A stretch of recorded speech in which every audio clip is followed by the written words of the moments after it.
Pembatalan pasal tentang investasi dalam Undang-Undang Migas oleh Mahkamah Konstitusi membuat payung hukum pengelolaan sektor migas menjadi lemah.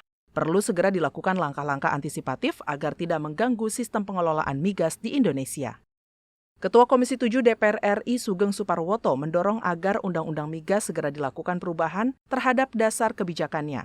Undang-Undang Migas yang berlaku saat ini dinilai sudah tidak komprehensif dalam mengatur ekosistem di sektor hulu, khususnya pembangunan infrastruktur yang menelan biaya cukup besar.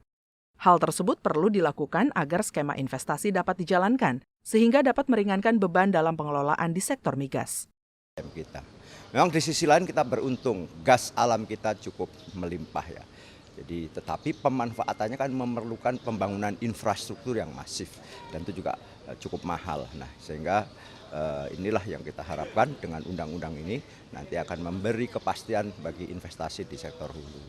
Faktor daerah juga penting untuk menumbuhkan ekosistem yang sehat bagi investasi hulu. Apa misalnya? Kan ada namanya participating interest atau saham daerah, hak daerah. Kedua misalnya apa? Menyangkut tentang tata kelola lingkungannya, menyangkut tentang impact yang lain, masyarakatnya dan sebagainya. Jadi sehingga peran daerah sangat penting. Lebih lanjut, Sugeng menambahkan selain investasi dari daerah, investasi pengelolaan industri migas oleh pihak asing juga harus tetap dijaga, tanpa mengorbankan kesejahteraan dan kemakmuran rakyat dalam pengelolaannya di lapangan.